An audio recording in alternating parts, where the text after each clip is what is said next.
Hey guys, so I'm really excited to talk to you a little bit more about Maleficent. It's already been opening weekend, Maleficent, Mistress of Evil, so if you haven't seen it, warning, there are going to be spoilers in this video. But if you don't mind spoilers, or if you've seen it already and you're ready to talk about it, I'm about to give you my 10 most emotional moments of Maleficent, Mistress of Evil. Hey, Tessa from Mama's Geeky here. Thank you so much for stopping by my YouTube channel. Now, as with all of my most emotional moments videos, which if you haven't seen them, they're some of my favorite things to do because I get emotional during movies. I'm emotional all the time. Let's just be honest here, guys.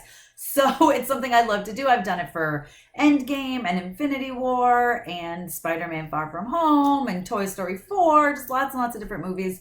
But that is never, it's not in the rank of like the most emotional, like this was the most emotional, like top 10, you know what I mean? So for me, it's just, these are my 10 most emotional moments, and I kind of go in order of how they happened in the movie, if I can remember, or more or less how they happened in the movie, but it's not really how they rank to me as the most emotional.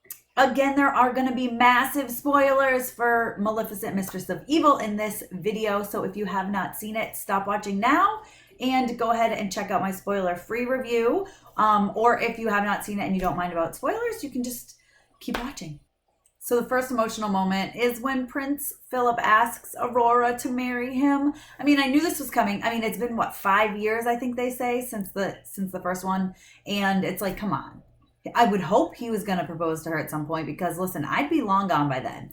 5 years, that's a long time. But I was excited, and I thought it was really cute seeing him kind of stumble over his words and get kind of nervous to ask her, and then finally asking her, and she basically asked herself for him, which I thought was adorable, and it was so fun and cute. And, of course, who doesn't love, love, you know? So I was like, oh, that's sweet. I was happy. That made me happy. But stemming off of that, the next emotional moment is when Aurora asks Maleficent to go with her to the castle. So when Philip's parents find out that he got engaged and that Aurora did in fact say yes, his mother, who is played by Michelle Pfeiffer, who is the standout character of the entire film for me, she says, let's have Maleficent over. Let's invite her over. And you think maybe, I mean, you can kind of tell by the way she's acting that she's not really inviting her over to be nice and get to meet her. However, that is what Philip and Aurora think. So when Aurora asks Maleficent to go, Maleficent doesn't want to go. She's like, mm-mm. And when she says, well, why would they invite me to the castle? And she says, because his mother wants to meet mine. I was like, because I have two daughters and I just love this like mother-daughter moment. And of course, Maleficent is not Aurora's real mother, but she's kind of taken on that role, which I absolutely love. And I love their relationship, and I love that we got to learn more and see more of their relationship after the facts of the first Maleficent. So I'm happy to see that they were able to maintain that relationship to a point. And, I thought it was sweet that she's basically saying, Maleficent, you're my mother. Next up is when the king gets cursed by the queen. Like, oh, what? You kind of thought it was going to be Maleficent, maybe, that would do something like that, not the queen. So that's when I realized immediately, well, her intentions are obviously not good. I mean, you kind of knew that, but this was like, oh, yeah, like she's willing to do whatever she wants, including or willing to do whatever it takes, including putting a curse on her husband, who I don't think she cares about very much at all, to be honest with you. But this was kind of a crazy moment. I was like mad because then she blames it on Maleficent, and I love Maleficent. I love the villain. So I was like, don't listen. No. Maleficent does enough evil things herself. You don't need to be, coming up here trying to do something evil and then blaming it on her. So I didn't like that. It made me very mad. And anger is an emotion, so I had to include that in my most emotional moments. And immediately following that, Aurora chooses the queen over Maleficent. I mean, she obviously just doesn't trust Maleficent, doesn't believe that it was not Maleficent, and when Maleficent tells her, come on, let's go, she decides to stay with the queen and the cursed king and Philip, which, I mean, I understand she's in love with him, but if she considers Maleficent her mom, she should have, run after her. And of course, this is when Maleficent gets very angry and flies away and actually gets hit by the iron ball there and like gets very hurt and injured. She could have died if it wasn't for her own people coming to rescue her. I mean, it was kind of a sad moment. It was like, I don't know, having two daughters, I was like, oh my God, there's going to be a time when they don't want anything to do with me and when they are going to choose someone else over me, and I'm not ready for that. And it made me really emotional.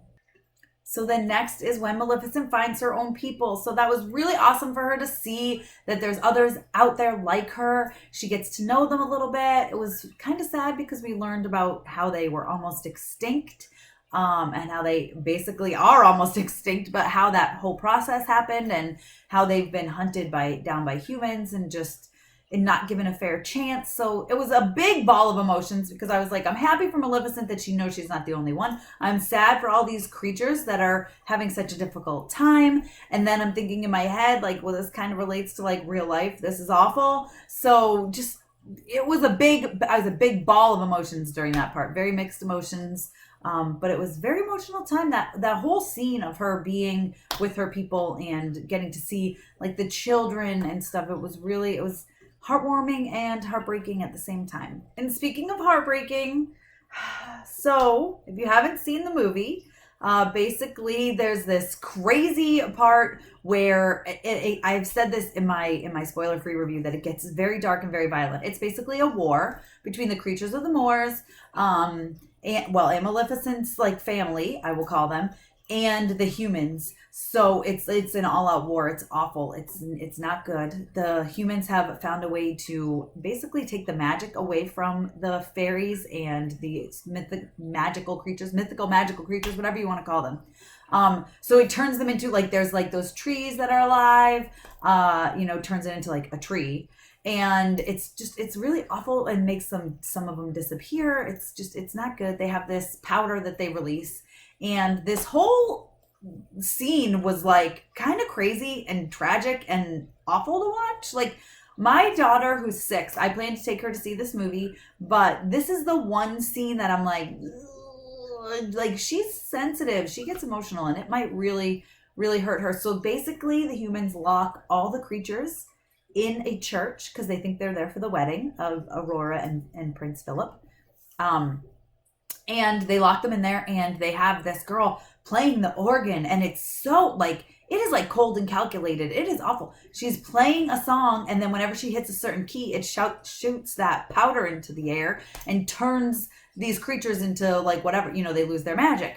And if you know the 3 fairies, they have different names than from the classic tale. The blue fairy, she decides to like sacrifice herself. She flies into the organ to go to where the powder would pop out to stop it. And she turns into a bouquet of flowers. And it's super sad. She sacrifices herself for everyone. And I was like, oh my gosh, that's sad. And that whole scene was kind of horrific. And they go back and forth between other scenes and that scene. And they keep coming back. And they're like, all the creatures are running around freaking out and trying not to get hit by this red powder. It's kind of crazy and freaky. And it's nuts. But the fact that the blue fairy sacrificed herself for everybody was really sweet. Now, this part might seem a little silly, but to give it a little bit of a background, at the beginning or towards the beginning of the movie, when Maleficent and Aurora and Diaval, I always say his name wrong, Diaval, I'd have to look up how to say it because I can never pronounce it correctly. But they go to the castle and they see a bear, a photo of a bear, a painting of a bear. And he says, why don't you ever turn me into a bear? I could be a bear. Because, she turns him into the different, animals and stuff. And so during the big fight, which is, again, horrific and crazy, but Maleficent does turn him into the bear. And I was like, oh, he gets to turn into the bear. He wanted to be a bear, and he gets to be a bear. And he actually ends up being very helpful because he helps break all the creatures out of the church because he's a big, giant, powerful bear. So I was happy to see that. I know it's kind of silly, but I was like, oh, he gets to be a bear. So that was like a really emotional moment for me. Probably one of the most emotional moments of the entire movie is when Maleficent sacrifices herself for Aurora. She steps in front of her and basically she dies for Aurora. Now, I saw this movie at the premiere, so it was filled with several cosplayers, fans of Maleficent, and also the cast. And someone literally, no! Like screamed in the theater. It was a very intense scene, especially, you know, when you're seeing it with a group of people like that. I was really shocked. I guess I knew it was going to happen probably. But to see that Maleficent obviously forgives Aurora for how she treated her and is still willing to sacrifice herself for her, realizes that she loves her very much. She is basically her mother and she wants to be her mother, and she would do anything. I mean, I would do anything to protect my children. I know I would sacrifice my life for theirs. So to see that was very emotional and very heartbreaking. And then another great moment is when a phoenix rises. So basically, the dust that Maleficent has turned into spins and swirls together, and out comes Maleficent's back. I mean, she's back, but she's as this amazing phoenix creature, which we did hear a little bit about when we're learning the history of her people. So that's when I kind of figured, like, okay, something's going to happen to her and she's going to come back as a phoenix.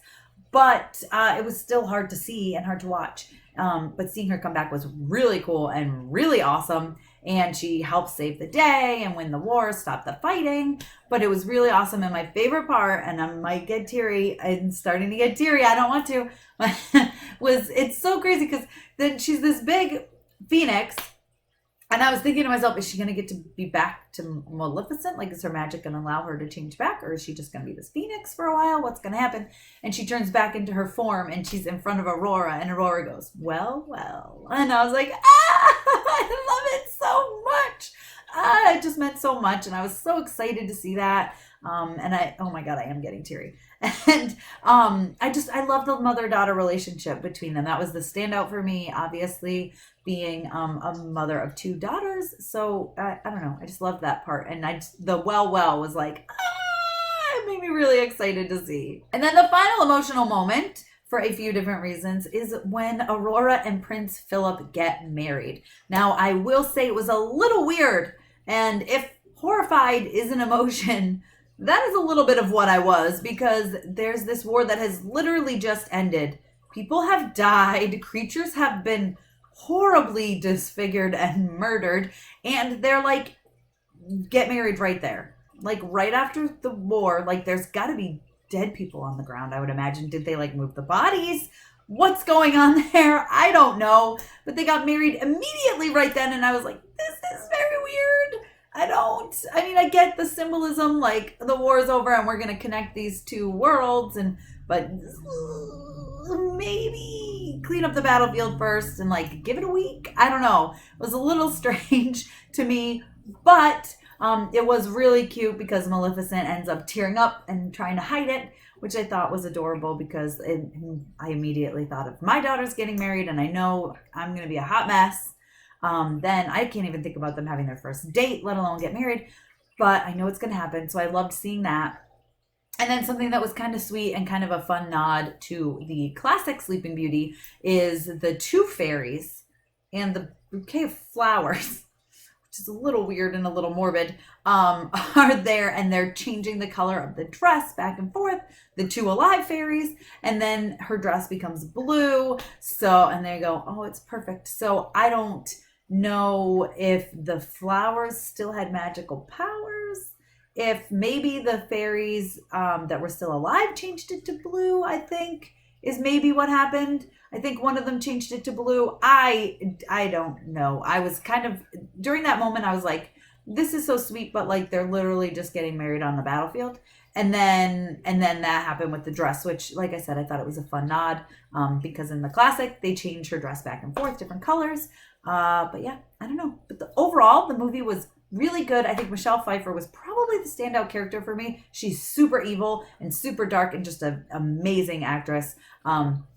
Obviously, I love Maleficent, and I really think Angelina does a good job with her. She really does. She really pulls off, like, that's basically how I picture Maleficent all the time. Like, okay. Well, Angelina's very good at that. It's a great movie. I really enjoyed it. I give it a 4 out of 5. It's definitely going to take my kids to see it. And if you haven't seen it, go see it. Even though I just gave you some spoilers, it's still worth watching. Trust me. If you have seen it, let me know what you think in the comments. What moments were emotional for you? Is your list similar to mine? Different? Just let me know, and don't forget to give me a thumbs up. Of course, please subscribe, and don't forget to hit that notification bell so you don't miss out on any other videos like this. And thanks for taking the time to watch this, guys. You can follow me over on Instagram and Twitter. I'm at Mama's Geeky over there, and I'll see you soon. Bye.